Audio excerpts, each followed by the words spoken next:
sagalee qeerrooti. Sagaleen qeerroo torbaanitti guyyaa 3 diddaa uummata Oromoo fi saboota cunqurfamoo impaayera biyyattiin mara akkasumas shira mootummaa abbaa irree wayyaanee kan gabaasu. Kun sagalee qeerrooti.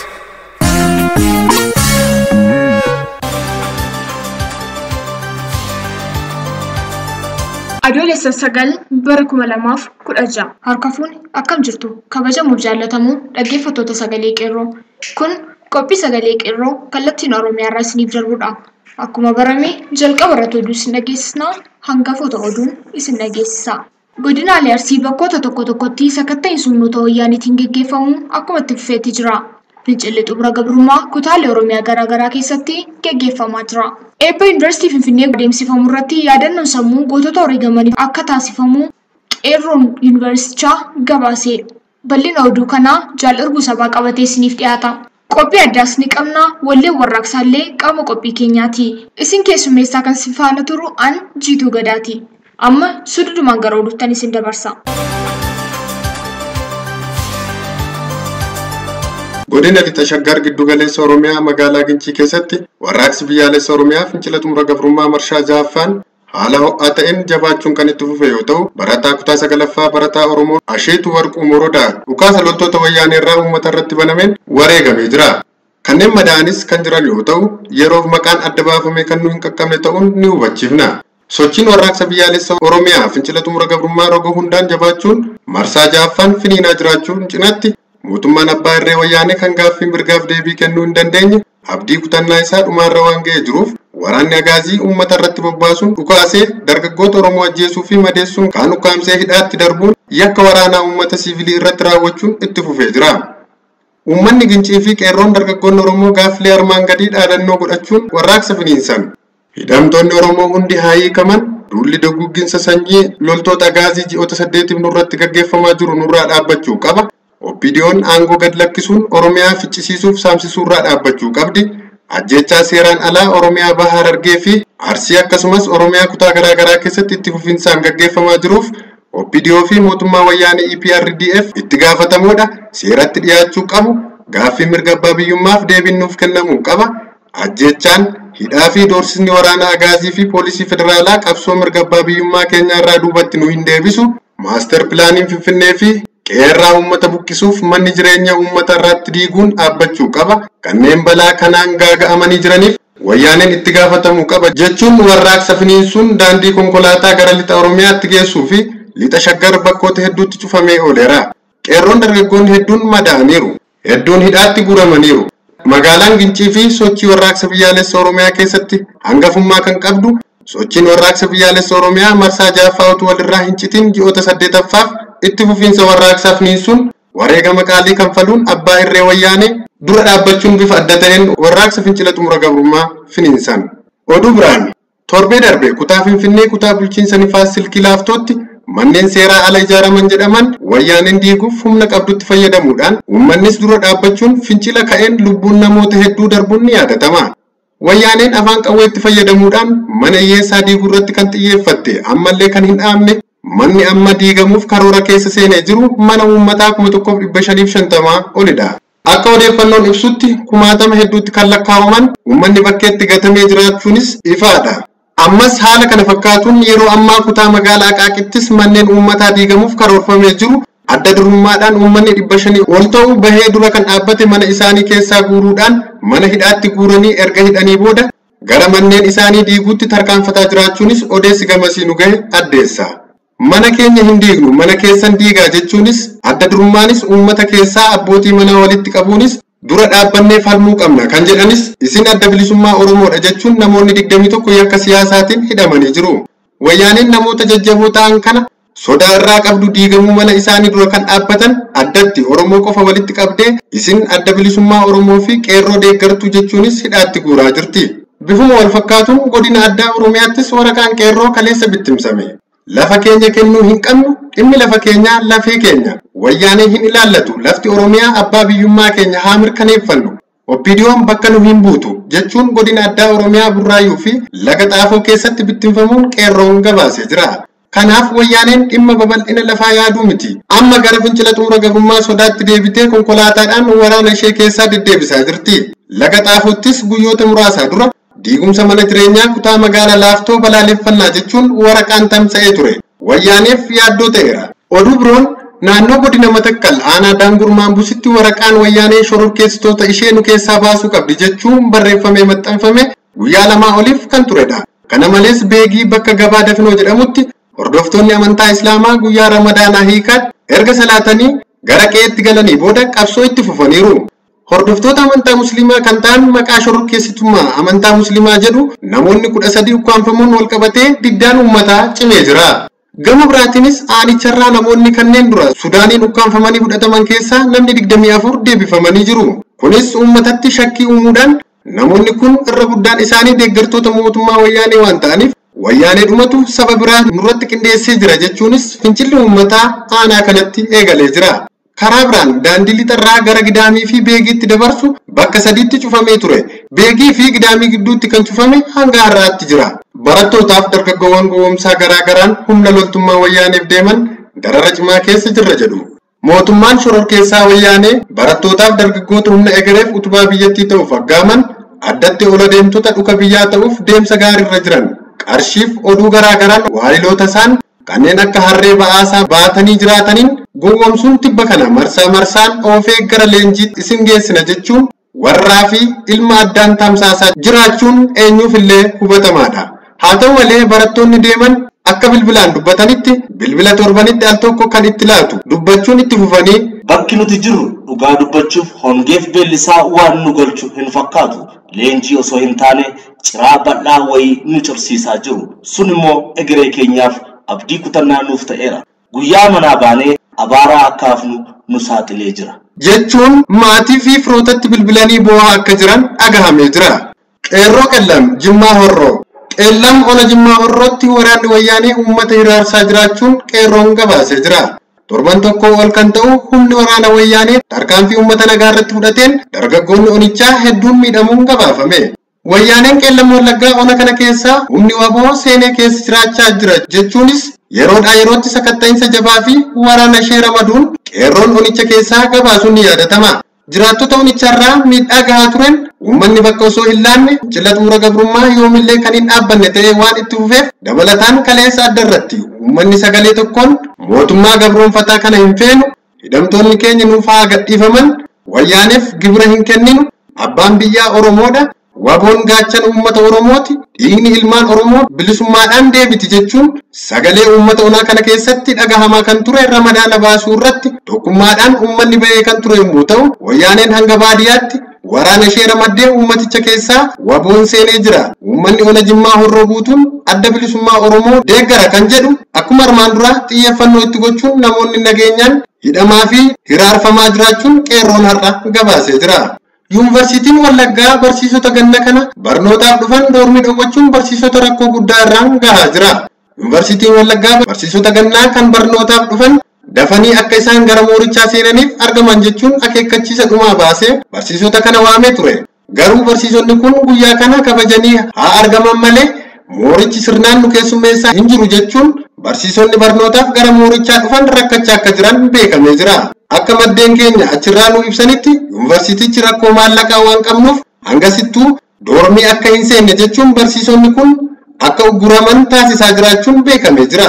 Barsiisonni kunis guyyaa jimaataa gaafa dhiyaatan kanarraa kaasuun hanga gaafa wiixataatti akka mooraa kan ol hin seenne dhorkamuun rakkoo guddaa keessa akka jiran eeraniiru. Sabboonaa Oromoo Lachiisaa Beenyaa Oromummaa isaatti yakkamee bakka jireenya isaa magaalaa Naqamtee keessa achi buuteensaa dhabamee jira. Maqaan isaa Lachiisaa Beenyaa jedhama. Bakki dhaloota isaa godina Wallagga Lixaa magaalaa Gimbii keessatti dhalatee guddate. Sabboonaa Lachiisaan yeroo baay'ee magaalaa Gimbii keessatti humnoota tika wayyaaneen adamoon waan itti cimeef imala isaa Oromiyaa keessa oliif gadi deemuun hojii guyyaa hojjetee nama of jiraachisaa turedha. Akkasumas Sabboonaa Lachiisaan hojii kophee qulqulleessu asoosamoota garaa garaa oliif gadi deemuun nama gurguree ittiin jireenya isaa gaggeessaa turedha. Haa ta'u malee Adoolessa 6 bara 2016 magaalaa Naqamtee keessa osoo kophee qulqulleessaa jiru humnoota tika wayyaaneen butamee achi buuteensaa dhabamee jira. Godina Baalee aanaa Gooroo magaalaa Gooroo, aanaa Sinaanaa magaalaa Salqaa, aanaa Barbaree magaalota Haroo Dibbee fi Haroo Dhuman, Dalloo Mannaa keessatti mormiin fincila xumura gabrummaa qeerroodhaan kan itti fufe yoo ta'u, godina Arsii aanaa Shirkaa magaalaa Shirkaa, aanaa Roobee magaalaa Habee, aanaa Sudee magaalaa Kullaa keessattis mormiin bifa adda ta'een gaggeeffamaa ooluu fi mootummaa wayyaanee balaaleffannaan dhageessifame. Bifuma wal fakkaatuun godina Wallaggaa aanota Waamaa Galoo fi Nuunuu Qumbaatti fincilli xumura gabrummaa itti fufe.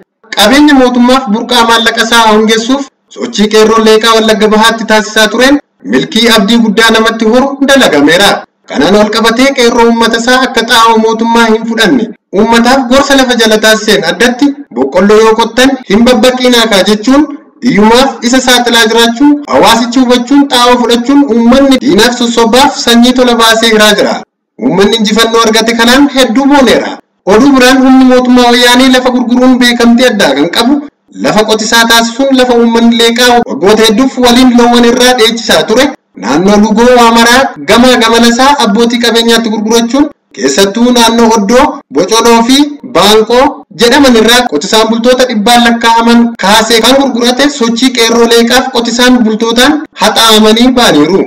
Achuma godina Wallaggaa Waamaa Galoo jedhamtu keessatti barattoota kolleejjiif dhaabbilee olaanoo yuunivarsiitii irraa eebbifamanii bahan waldaa maayikiroo intarpiraayizii jechuun ijaaruuf oduu sobaan gurra uummataa irraa iyyuuf kan karoorfatan milkii dhabuun barattoonni didanii jiru. Eebba yuunivarsiitii Finfinnee adoolessa 9 bara 2016 waan kabajamuuf barattoonni Oromoof maatiin barattoota Oromoo kabaja ayyaanichaa irratti yeroo tokko ol kaanee yaadannoo sammuu kan daguuggaan sanyii wayyaanee ilmaan Oromoo irratti taasisaa jiruun yaadannoo dhageessisne jechuun qeerroon bakkichaa gabaasee jira. Dhumarratti magaalaan Finfinnee fi magaalonni addaa naannawaa Finfinnee waraana Agaazii fi poolisii federaalaan shororkeeffamaa jiru. Addatti magaalaa Finfinnee keessatti guyyaa har'aa waraanni Agaazii poolisii federaalaa fi poolisoonni magaalaa Finfinnee fageenya kiiloomeetira 1 hin caalleen walirraa fagaachuu fi hidhannoo guutuun daandii qabatanii uummata shororkeessaa kan jiraniif guutummaan magaalaa Finfinnee fi magaalota adda Oromiyaa naannawaa Finfinneetti argaman raafama guddaa keessa galanii jiru jechuun ibsame. Mootummaan Abbaa Irree maaster pilaanii Finfinnee fi magaalota Oromiyaaf qopheesse dirqama hojiirra oolchuuf kan carraaqu yoo ta'u, waraana humnaa olii Oromiyaa keessaa bobbaaseen ilmaan Oromoof manguddoonnii fi hawwan illee ulfina dhorkuun dhaaba sakatta'insa seeraan alaa gaggeessaa jira. Warraaqsi biyyaalessa Oromiyaa fincila xumura gabrummaa golee Oromiyaa garaagaraa fi addatti baha Oromiyaa naannoo Finfinnee fi Finfinnee keessatti jabaachuun sirnicha caalmaatti raafama keessa kan galchee jiru ta'uun hubatamee jira. Tarkaanfiin haleellaan magaalaa Finfinnee fi magaalaa Amboo keessatti poolisoota federaalaa irratti akkaan jabaachuun caalaatti sirnicha raafamaa fi kufaatii isaa dhumaatti seemsisaa jiraachuun hubatamee jira. Oduun keenya sagalee qeerroo guyyaa har'aaf jenne kanuma. Qophiilee keenyaafan waliin turtii gaarii. Hidhannoo hidhadheen gootummaanii kaayyoo koon jijjiiruu gonkumaanii hangaa bilisoomta Oromiyaanii hangaa bilisoomta Oromiyaanii dhiigaa kiyyaa irratti lolaasaa lafee kiyyaa irratti caccabsaa wareegameen bilisa nan baasaa wareegameen walabaa nan baasaa wareegameen bilisa nan baasaa wareegameen walabaa nan baasaa wareegameen bilisa nan baasaa wareegameen walabaa nan baasaa wareegameen bilisa nan baasaa. Dargaggoonni Oromoo waraana wayyaanee ta'uu hin qaban. Ji'a darbee mootummaan wayyaanee tooftaa barnoota ogummaa sibiilaa baratan jedhuun dargaggoota Oromoo dorgomsiisee raayyaa waraana wayyaanee itti dabaluuf beeksisa baasuusaa dubbannee turre. Yeroo ammaa immoo dabbaltoonni mootummaa wayyaanee godinaalee fi aanaalee Oromiyaa guutuu keessa deemuudhaan beeksisa qacarrii waraanaaf baasisaniif akka dargaggoonni galmaa ofii dorgomu dhidhiibaa jiran.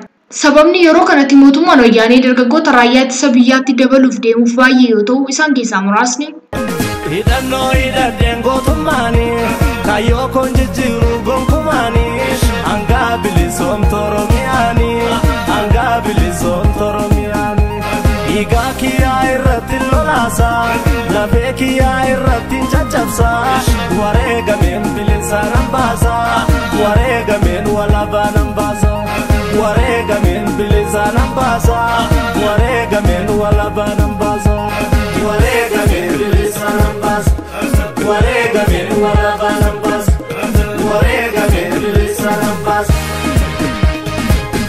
Tokko waldha'iinsa yookaan wal waraansa lolaa mootummaa Eertiraa waliin waan jalqabaniif. 2 warraaqsa uummanni Oromoo taasisaa jiru kana humna waraanaa haga qabuun to'achuu waan dadhabeef. 3 Mootummaan wayyaanee kufuu isaa waan shakkeef humni isaas waan dadhabaa dhufeef humna waraanaa baay'ifachuun aangoorra turuu waan yaadeef. 4. Warraaqsa qabsoo uummanni Oromoo godhaa jiran waliin wal qabatee jaarmiyaa bilisummaa Oromoo irraa lolli qawweessa mudachuu waan shakkee fi sodaateef. 5.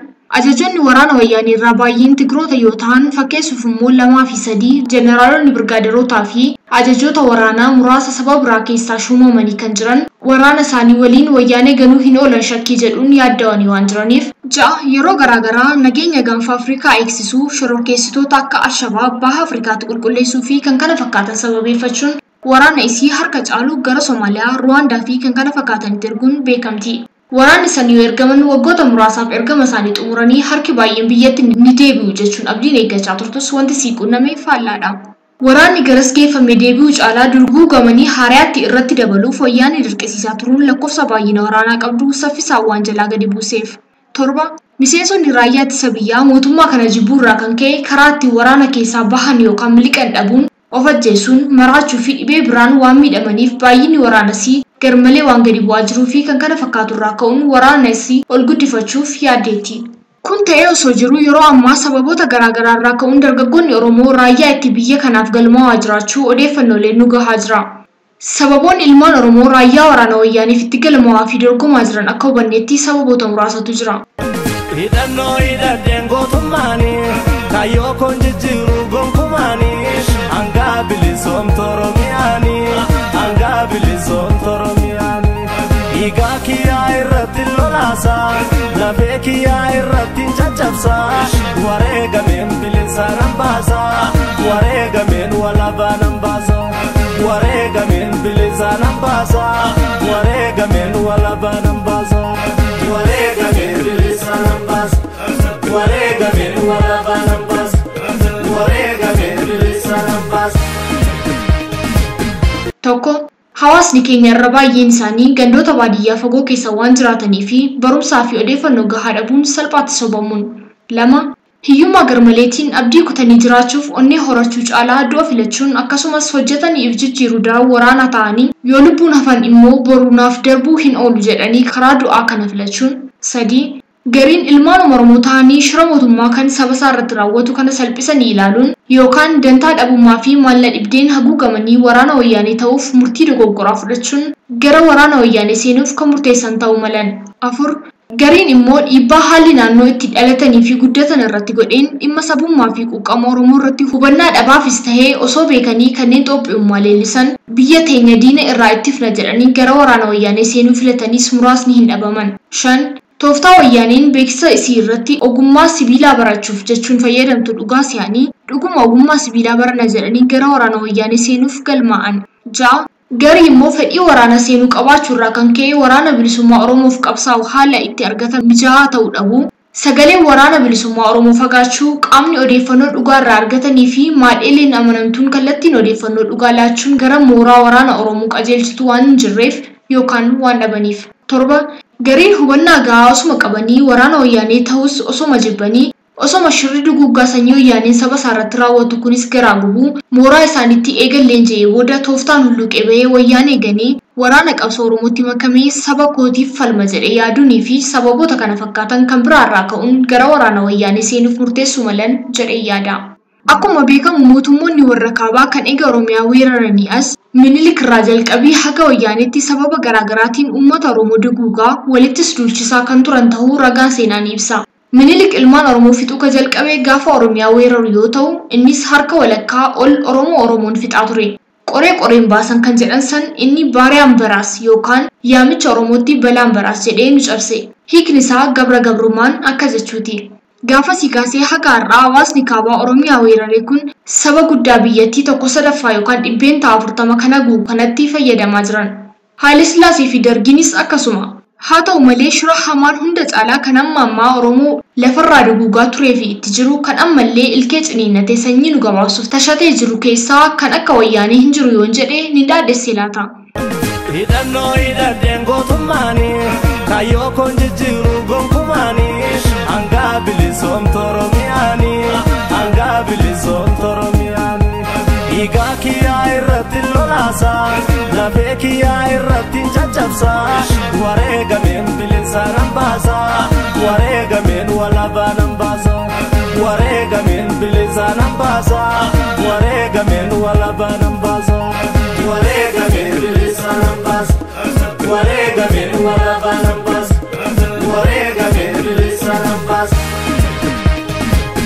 Wayyaaneen sabaaf sablammoota biyyattii harka caalu ilmaan Oromooti fayyadamtee faayidaa fi umurii aangoo isii tursiifachuuf yeroo garaagaraa ijoollee Oromoo gara dirree waraanaa geessuun gaafa waraanni hin jirres waltajjii isaanii mana hidhaa gochuun yoo isaan gaaffii mirgaa kaasan ammoo akkuma argaa jirru kana qawween fixuun duguggaa sanyii irratti raawwatti. Yoo lolli biyyattii tana keessa hin jirrellee gara biyyoota biraa erguun kan ficcisiistu harki caalaan ilmaan Oromoo ta'uun wal naman gaafachiisu. Kana malees wayyaaneen ajajoota waraanaa sadarkaa gurguddaarra jiran saba Tigree gootee kan abidda dura dhaabbatan saboota biyyattii keessattuu harki caalaan ilmaan Oromooti.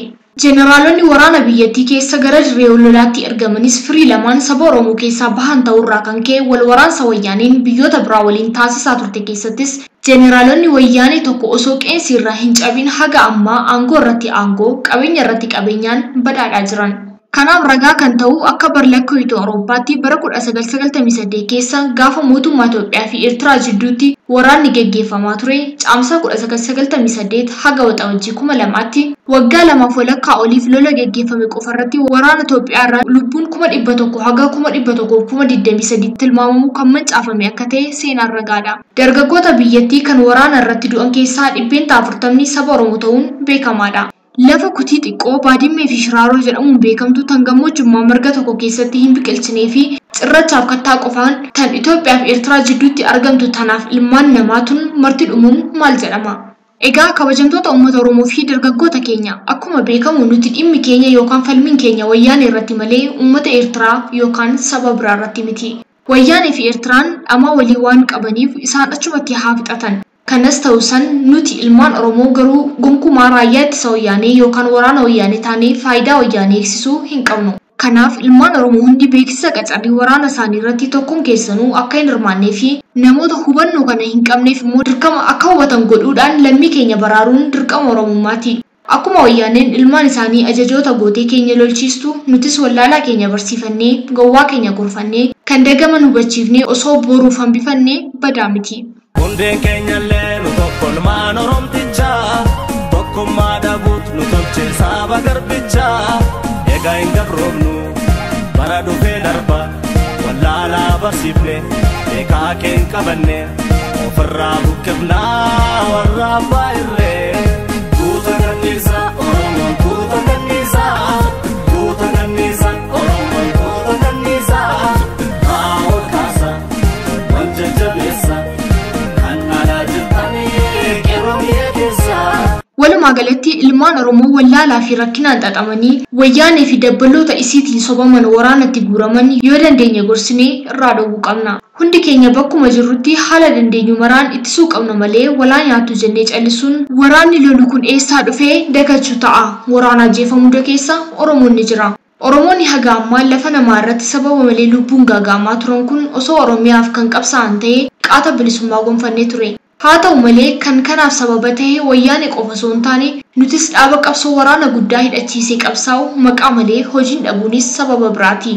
Kanaaf dhaabbanni qabsoo Oromoos yeroo uummanni Oromoo warraaqsa ajaa'ibaatti jiru kanatti bakka jiru waraanaan sososso'ee uummata harka duwwaa qabsaa'aa jiru kanaaf tumsa akka ta'u dhaamaafi. Nutis dargaggoonni fi hawaasni Oromoo bal'aan ilmaan Oromoo kan waraana wayyaanee ta'uuf sososso'an haa hambifnuun dhaamsa koo xumuraati.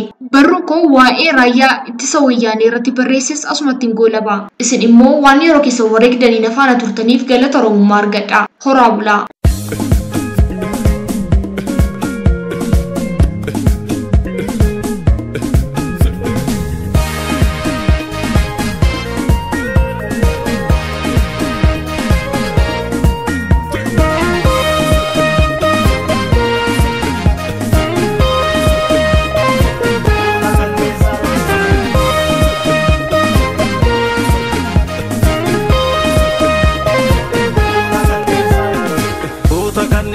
Oromoon tuuta kanniisa Oromoon tuuta kanniisa haa wal kaasa wal jajjabeessa kan alaa jirtanii qeerroo biyya keessa tuuta kanniisa Oromoon tuuta kanniisa tuuta kanniisa Oromoon tuuta kanniisa haa wal kaasa wal jajjabeessa kan alaa jirtanii qeerroo biyya keessa.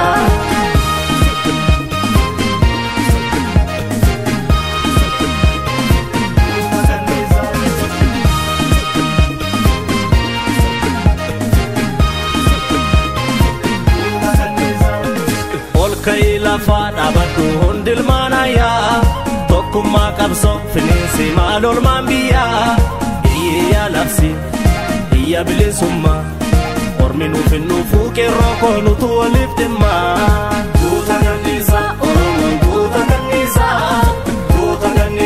oromo tuta ganisa awal kasa wajjabisa kan ala jirtani kero biya kesa unden kenya lenu tokkol man oromticha tokkumma dabut nu tolche saba garbicha ega ingabromnu bara dufe darba wallala basifne eka ken kabanne ofra bukebna warra baire tuta ganisa oromo tuta ganisa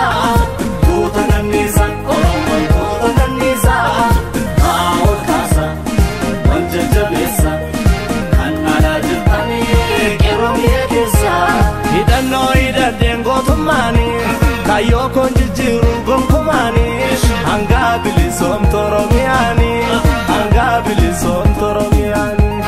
iga kiya irratti lolasa lafe kiya irratti chachapsa warega men bilisa nambasa warega men walaba nambasa warega men bilisa nambasa warega men walaba nambasa warega men bilisa nambasa warega men walaba nambasa warega men bilisa nambasa bilisa nambasa bilisa nambasa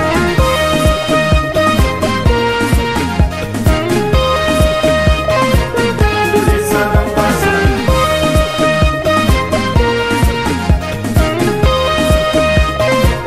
bilisa nambasa tuta kanisa oromon tuta kanisa oromon tuta kanisa awal kasa wal jajjabesa kan ala jirtani keron biya kesa tuta kanisa oromon tuta kanisa oromon tuta kanisa awal kasa wal jajjabesa kan ala jirtani keron biya kesa nuga oromo amera bota heddusa gachan oromo segale falma kalesa bakkalchi barin tokkichi kanke baasutti jira guma baratake tuta ganisa oromo tuta ganisa oromo tuta ganisa awal kasa wajjabisa kan ala jirtani kero biya kesa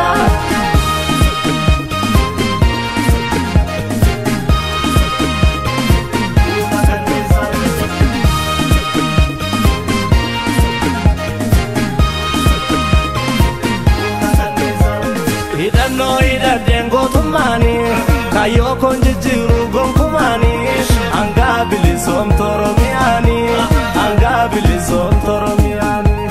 iga kiya irratti lolasa lafe kiya irratti chachapsa warega men bilisa nambasa warega men walaba nambasa warega men bilisa nambasa warega men walaba nambasa warega men bilisa nambasa warega men walaba nambasa warega men bilisa nambasa bilisa nambasa bilisa nambasa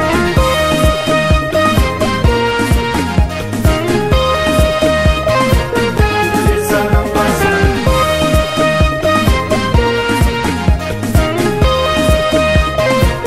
bilisa nambasa Egaan dhaggeeffattoota keenya qophiin keenya sagalee qeerroo guyyaa har'aaf qabanne kanuma irratti goolabna. Waan dhaggeeffattaniif galanni keessan bilisummaa haa ta'u jechaa sagantaa keenya guyyaa biroo nagaa wal agarruutti nagaan nuuf tura. Injifannoo uummata Oromoof Gadaan Gadaa bilisummaati.